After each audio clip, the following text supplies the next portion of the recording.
A little bit of context, because it's probably be class 8. I mean, it could also be the upper school. You just deal with it slightly differently. With class 8, it'd be more the phenomena and describing them, and class 10 perhaps would be, be trying to build on ideas about it more strongly. Here's things I've got here. Class 8 will have already been introduced to. I came up stairs at the church farm with these, and somebody said, "Oh, I thought you were the caretaker," which is good. Which I am, caretaking, all kinds of caretaking. Been doing some physics, various different aspects of physics, and they will have known about air and steam and how an ice cube melts into water, and the water can boil into steam, and the steam can collapse into water and freeze into ice. That would have been part of the picture of what they are familiar with. Okay, so ideally I think I would show all these to class 8, probably not quite all of them, most of them, and just then actually leave it till the next day before really going back and saying, now, what happened yesterday? What did we see? And out of their memories, they would remember, and out of their memories, they would have thoughts and questions. So keep the questions till the following day, but we're not going to be here tomorrow, so it won't quite work like that. But the nature of sleep is to allow things to rest. So these experiences I would let go into sleep. So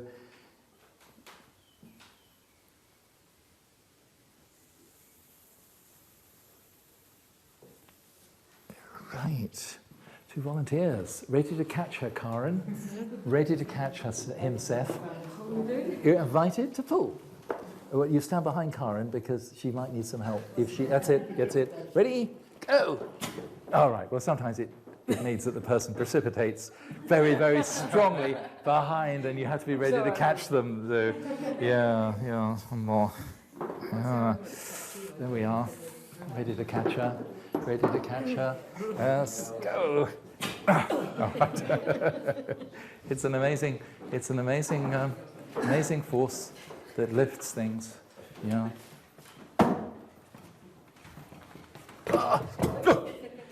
And of course, these little things you can buy, grasshoppers or whatever, that you can stick down and then walk away, and then gradually they release and spring off. This is another little party game, which you've probably seen before. In a pub with a beer mat, maybe? I'm not sure.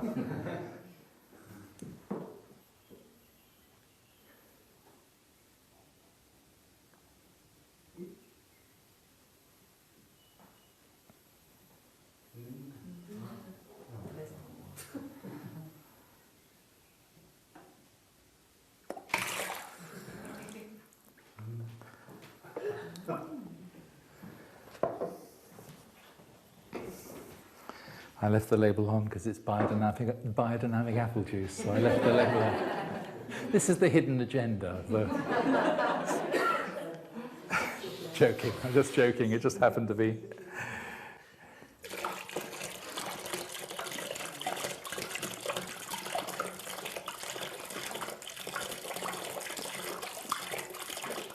Oh, see that one? Really jump right up there. And you might have the class all around, actually. I mean, we could do that, but looking closely.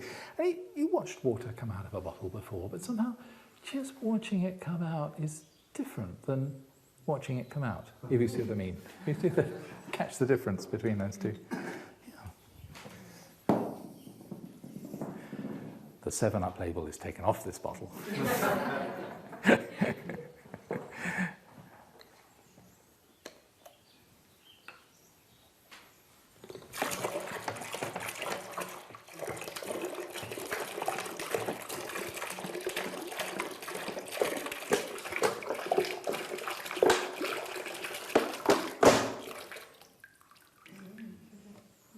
Notice the stream of water came out.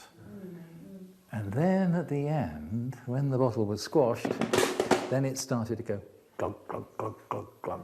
Yeah, but before it was streaming out. Yeah? Okay. Now, I might remind class 8, it'll probably be the following day, but we'll do it now. Remind you of diving into a swimming pool. And as you go down, the pressure on your ears gets greater. You know, you feel that pressure, the whole weight of water above you. And you have to go down a small distance, and that weight of water is crushing.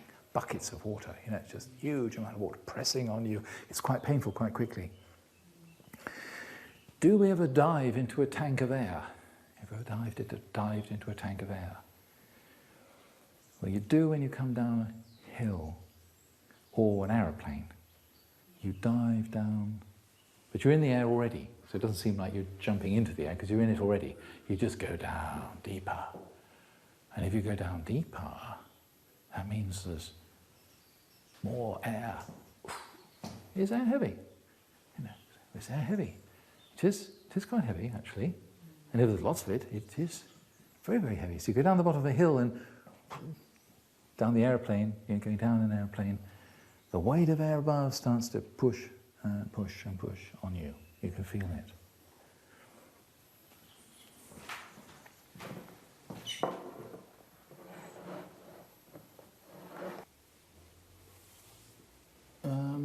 Yeah, with this bottle,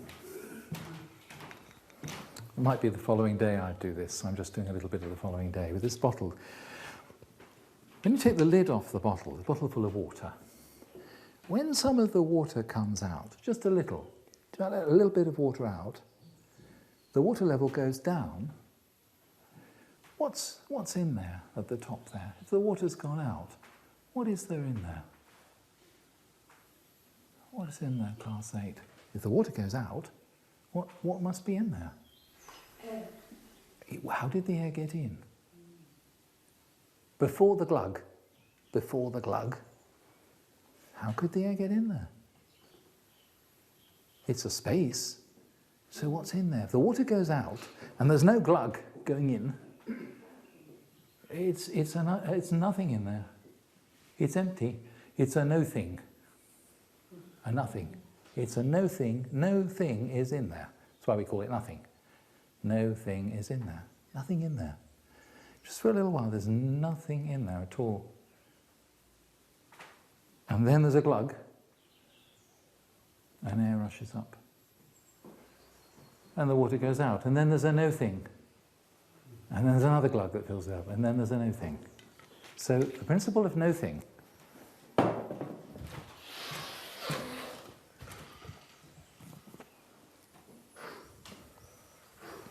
I push out quite a lot of the air. Now, when I pull, I make a space in there.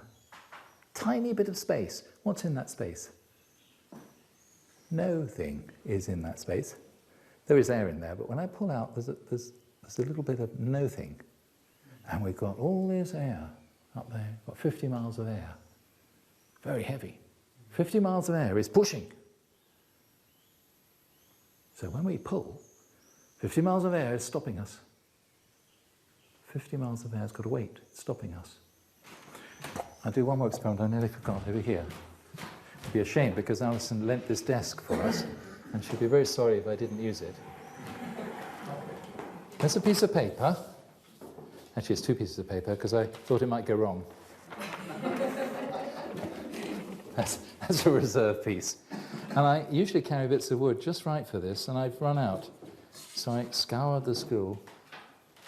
Piece of wood, and it's not very strong, but you would admit that, you know, it's paper and wood. There's no competition. There's no competition, paper and wood, yeah? If I hit this paper with the wood, it's not going to break the wood, it's going to break the paper, isn't it?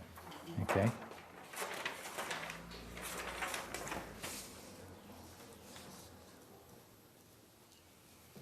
Don't get a fright, but I'm going to do something exceedingly violent. Okay, there we are. Too timid, that's me.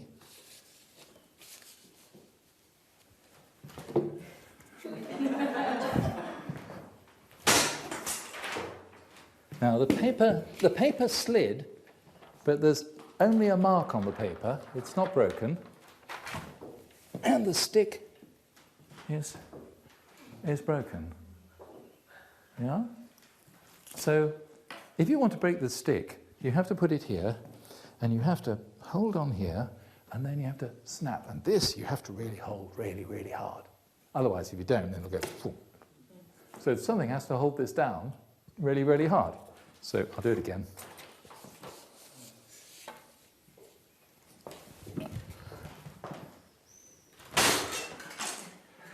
All right. Did you see the paper move? Did the paper move? Hardly, it slid slightly, it hardly moved. I saw this one here, which is really thick. I thought, gosh, I wonder if that'll work. So I did the thin one, because I didn't want it to fail. I've never done it with a thick one. That's why I got the lock. So this is maybe just step slightly back in case it just went off at the wrong angle. But I'm going to try this too. I'm really going to have to hit it hard. I'm not sure where it'll go. So just sort of protect yourself slightly. Ready?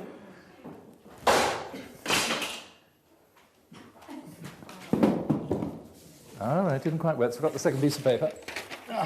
The paper got torn. I want some more.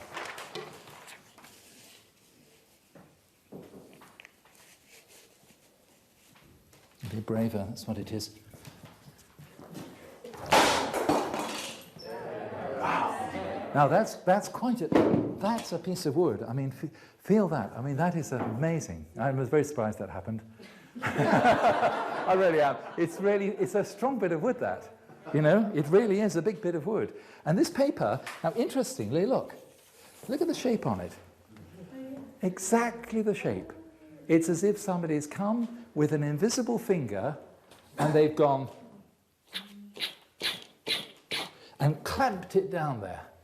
Absolutely clamped it solidly there. What clamped it down there?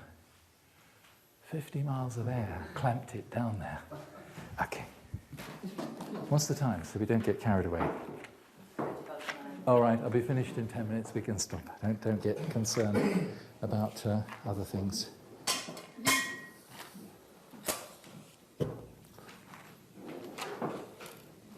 Now, here I've got a flask with a tube in the middle, and I'm going to put it in just gently like that. And of course, this will turn to steam. This water at the bottom will turn to steam. A bit of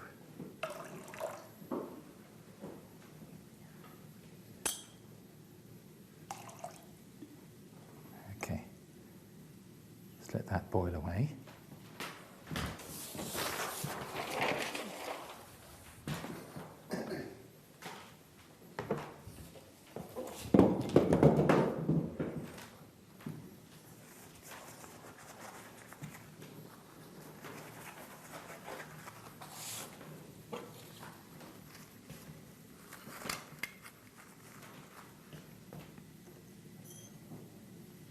Boil right away? Hope not. As there's not quite enough water in there, I wonder.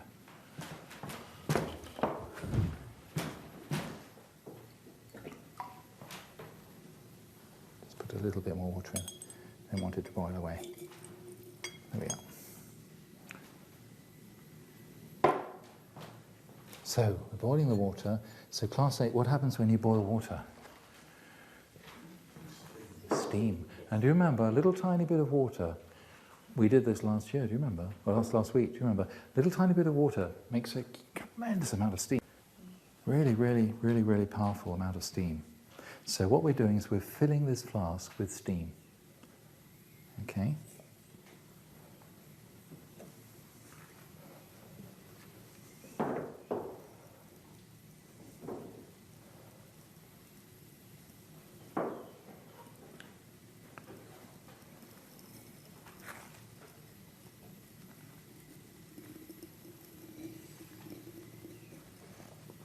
Okay, steam now pouring out the top. Lots and lots of steam, so the whole flask is full of steam.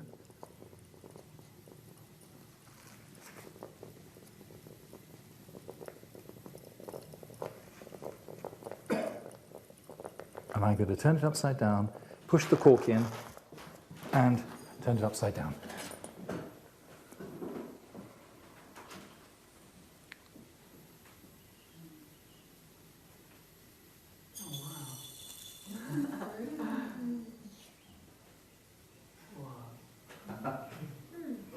What pushed the water up in there?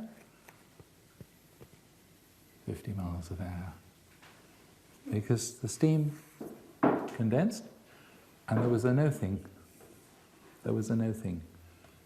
Into the no-thing, well, the flask could have crushed because there's 50 miles an hour on the flask. 50, so once the flask did break. Where did the glass go? Straight into the bowl. It didn't fly everywhere because it got crushed. And so it just fell into the bowl. Mm. 50 miles of air. Really heavy, yeah?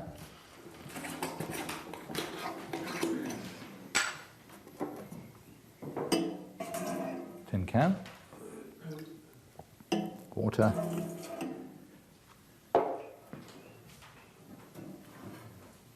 Boil the water. Won't put the lid on yet, just leave it there. So we're filling the can with steam.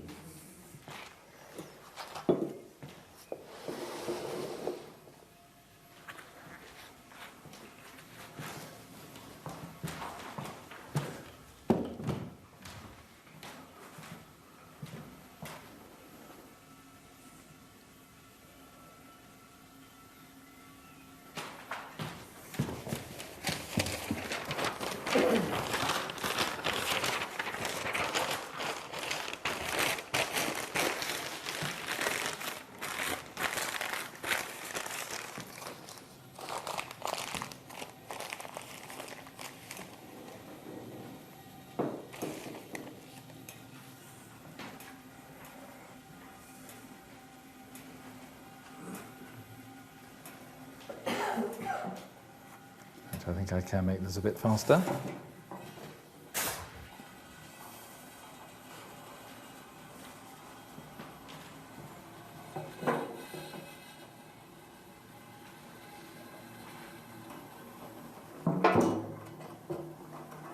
Okay, so there's steam gathering in there, pouring out there. You see it's steam coming out? So it's full of steam. All the air's out now, just steam there.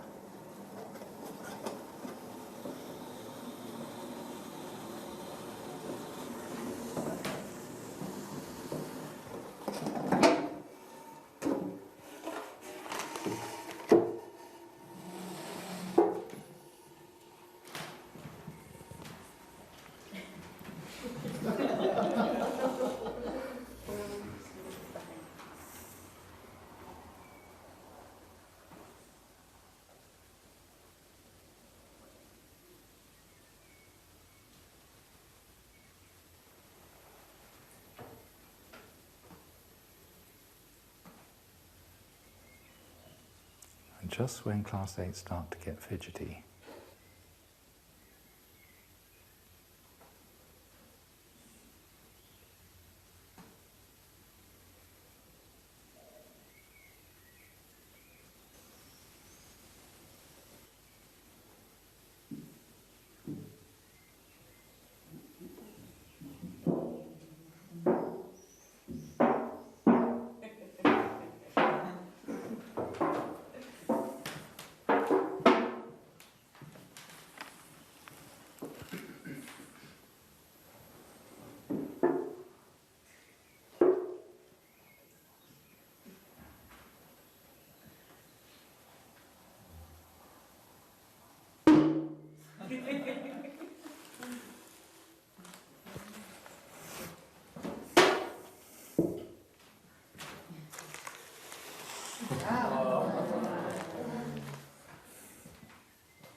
Empathy.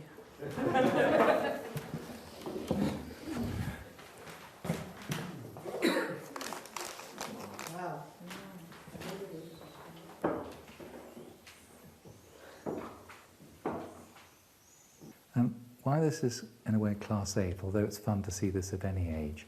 If you're wanting to think out what's happening, it does require a stronger degree of thinking than class 6 really sort of have, because, amazing, isn't it? When we suck, when we say we suck, it's very interesting, because what do we do when we suck? We say, well, we suck the air up a straw, and so 50 miles of air pushes the biodynamic apple juice up the straw into our mouths. We suck. How do we suck? It's very interesting, because now we come to ourselves and our breathing. Our lungs are in a sac called the pleural sac. The muscles here and the muscle here takes the sac and tries to pull it open. Now we put our hand open up. There's no way we can shift our lungs at all. We can't do it. So we try and do that, and we create a little space, and 50 miles of air pushes down into that little space. So we breathe by virtue of making a no thing, and 50 miles of air fills the no thing. If that makes you feel a little uncomfortable about breathing, or laughing, or anything. So that's the degree to which it's a bit uncomfortable, but that's what we're doing with our breathing. Could we make this back the shape it came? Someone in class 8's bound to say. Could we do that? We could try, and then we should stop, because it's 9:30, I'm sure, isn't it?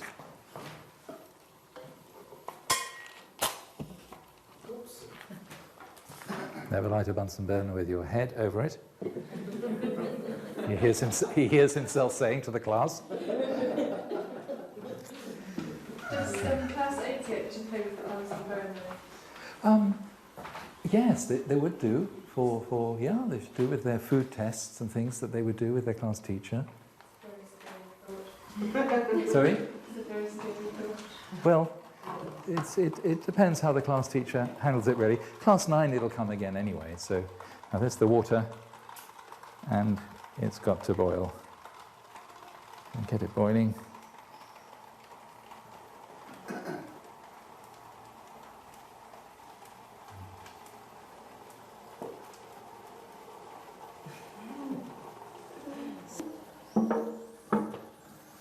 And of course I better stop at this point, hadn't I? Because we will have an explosion if I carry on. Yeah. There we are. So we're back again. And in fact, yeah?